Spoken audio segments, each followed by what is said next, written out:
Warahmatullahi wabarakatuh. Hari ini kita akan mulakan pelajaran pendidikan Islam tingkatan 3 dalam bidang akhlak Islamiah. Pelajaran 23, tajuk dia pemaaf melunakkan hati. Yang pertama kita bincangkan apa maksud pemaaf. Jadi pemaaf diberi pada dua bahasa dan istilah.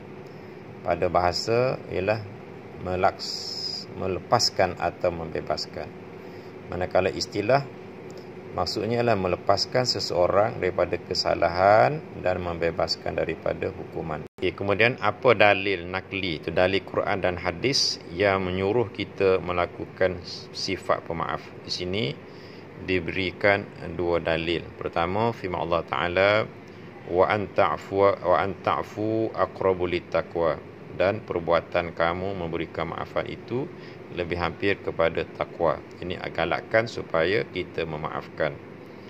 Dan yang keduanya, firman Allah Ta'ala, allazina yunfikuna fis sarra'i wad dharra'i wal kazimina al ghaiz wal 'afina 'anil nas wallahu yuhibbul muhsinin. Kita nak kata kunci wal 'afina 'anil nas dalam surah Al-Imran ayat 134 yang bermaksud iaitu orang yang mendermakan harta pada masa senang dan susah, dan orang yang menahan kemarahan, serta orang yang memaafkan kesalahan orang lain, dan Allah menyayangi orang yang melakukan kebaikan. Sesungguhnya hadis Nabi SAW, Nabi kata, irhamu turhamu waghfiru yaghfirillahu lakum. Ia maksud, kasihilah sesama kamu, nescaya kamu akan dikasihi, dan maafkanlah kesalahan manusia, nescaya kamu akan diampunkan Allah. Dan di sini dibawakan contoh sifat pemaaf Rasulullah sallallahu alaihi wasallam. Jadi soalan mungkin boleh tanya kamu, nyatakan atau berikan contoh pemaaf Rasulullah. Jadi yang pertama, penulis telah membawa cerita kisah mengenai dengan dakwah Nabi sallallahu alaihi wasallam ke Taif, yang mana pada masa Nabi pergi ke Taif, dakwah Nabi telah ditolak oleh penduduk Taif dan dilontar, dihina dan dilontar dengan batu sehingga berdarah duka teruk, hingga menyebabkan Jibril AS turun tanya Nabi apakah hukuman yang dikenakan kepada penduduk Taif. Maka Nabi kata tak apalah, maafkanlah dia, mudah-mudahan akan lahir daripada zuriat dia nanti umat yang beriman. Jadi itu Nabi tidak minta Jibril menghukum kaum Taif, tapi Nabi berdoa, ya Allah, berilah petunjuk kepada kaumku, sesungguhnya mereka tidak mengetahui. Jadi ini menunjukkan Rasulullah ni sentiasa berlapang dada dan memaafkan kesalahan orang lain. Dan kisah yang kedua pemaafnya Rasulullah, contoh yang kedua ialah ketika mana suatu peristiwa habar. Habar ni telah memanah unta yang dinaiki oleh Sayyidatina Zainab, itu anak Rasulullah SAW, semasa beliau berhijrah daripada Mekah ke Madinah. Jadi disebabkan panahan tersebut, unta tersebut telah tersungkur jatuh, dan Siti Zainab pun terhumban jatuh daripada unta hingga menyebabkan gugur kandungannya. Jadi suatu ketika habar datang temui Nabi SAW di Madinah untuk memohon maaf di atas perbuatannya yang telah memanah unta yang dinaiki oleh Sayyidatina Zainab. Nabi tidak menghukum, malah Nabi memaafkannya. Maka disebabkan itu habar memeluk agama Islam. Ini dua contoh sifat pemaaf Rasulullah sallallahu alaihi wasallam. Ini diberikan satu lagi contoh hadis Nabi sallallahu alaihi wasallam, diriwayat pada Abu Hurairah. Nabi kata, Nabi bersabda, ma naqasat sadaqatu min mali, mana tidak berkurangnya harta disebabkan sedekah, wa ma zadallahu 'abdan bi'afwin illa izzan, dan Allah Taala tidak menambah dan Allah Ta'ala tidak menambah kepada seseorang itu yang memberi kemaafan, melainkan ditambahkan kemuliaan baginya. Itu dalil galakkan supaya kita ni memaafkan orang lain. Seterusnya dibincangkan adab dan cara memohon dan memberi kemaafan. Jadi pertama kita tengok adab dalam memohon kemaafan. Jadi diberi beberapa adab di sini. Yang pertama, kita adalah bersegera memohon maaf, jangan bertangguh-tangguh. Yang kedua, bertemu muka dan bersalaman. Tapi zaman Covid ni tak boleh bersalaman lah, hanya sekadar bertemu muka. Yang ketiganya, mengakui kesalahan tanpa alasan. Yang keempat, memulangkan hak atau barang yang diambil. Yang seterusnya, berazam tidak akan mengulangi lagi kesalahannya, buat janji. Dan seterusnya ikhlas memohon kemaafan. Itu antara adab atau cara memohon kemaafan. Seterusnya ialah adab dan cara memberi kemaafan. Bagaimana cara kita nak beri kemaafan? Yang pertama, memaafkan kesalahan tanpa diminta. Jadi walaupun orang tak minta, seelok-eloknya kita maafkan kesalahan dia. Itu adalah yang terbaik. Yang keduanya, melupakan kesalahan orang terhadapnya. Yang ketiga, berdoa memohon hidayah dan keampunan untuk orang yang melakukan kesalahan. Yang keempat, bersangka baik terhadap orang yang memohon kemaafan.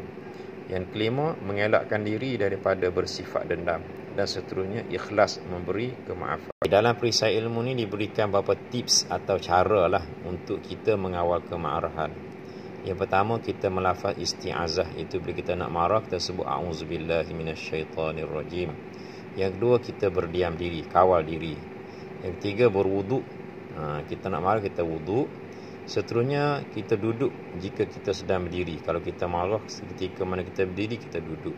Dan kita berbaring jika sekiranya kita sedang duduk. Itu di antara tips atau cara untuk kita kawal kemarahan. Dan di sini diberikan satu lagi hadis Nabi untuk menggalakkan kita memberi kemaafan atau mengawal kemarahan. Di mana Nabi SAW bersabda, laisa syadidu bisur'ati. Innama syadidu alladhi yamliku nafsahu indal ghadab. Mana bukanlah orang yang kuat itu dengan bergusti. Sora'ah dia bukan bukti dengan gusti. Tetapi orang yang kuat itu ialah orang yang ketika marah, dia mampu mengawal dirinya sendiri. Yamliku nafsahu, dia boleh kontrol diri dia. Seterusnya dibincangkan apanya hikmat bersifat maaf kepada individu. Soalan mungkin tanya, berikan contoh ataupun nyatakan ataupun huraikan kesan ataupun hikmah pemaaf kepada individu. Jadi yang ini sebenarnya pelajar boleh gunakan pemikiran sendiri. Cuma di sini diberikan beberapa cadangan. Pertama, hikmahnya adalah memberi ketenangan jiwa. Yang kedua, akan disenangi oleh orang lain. Yang ketiga, menzahirkan keunggulan pribadi Muslim. Sebab orang Muslim ini digalakkan bersifat pemaaf. Dan keempat, mendapat rahmat dan keampunan Allah Subhanahu wa Ta'ala. Seterusnya, hikmah kepada masyarakat. Yang mana hidup dalam suasana harmoni akan mengangkat imej umat Islam. Seterusnya, menarik minat orang bukan Islam untuk mendalami Islam dan mewujudkan sikap toleransi dalam kalangan masyarakat. Ini antara hikmat pemaaf dalam masyarakat. Seterusnya di sini dicadangkan beberapa aktiviti untuk kamu lakukan bagi mengukuhkan lagi kefahaman kamu tentang tajuk pemaaf, memberi dan meminta maaf. Jadi kamu boleh baca sendiri situasi tersebut. Yang sedikit mengenai dengan soalan. Jadi soalan-soalan yang dikemukakan ini adalah untuk menguji kembali kefahaman dan ingatan kamu terhadap topik yang kita pelajari. Pertama, nyatakan maksud pemaaf ini soalan rubrik direct ada dalam buku teks. Nyatakan dalil, ada jawapan dia. Nyatakan contoh pemaaf Rasulullah, kita dah bincangkan. Jelaskan dua adab memohon kemaafan, ada dalam buku teks. Jelaskan dua adab memberi kemaafan, ada dalam buku teks. Jadi soalan 1 sampai 5 ni soalan yang bersifat fakta dan ada dalam buku teks tersebut. Begitu juga dengan soalan yang ke-6, terangkan dua hikmat bersifat pemaaf. Yang ni pun ada jawapan dalam buku teks, jadi tidak perlu kita bincangkan. Cuma soalan yang ke-7, Amir sering dibuli oleh rakan-rakannya, namun dia tidak sedikit pun menyimpan dendam terhadap mereka. Jadi uraikan pendapat anda. Jadi cuba kamu bagi pendapat. Adakah tindakan Amir ni betul atau tidak betul? Jadi kalau betul, uraikan jawapan kamu dengan menggunakan format kebat. Jadi assalamualaikum warahmatullahi wabarakatuh.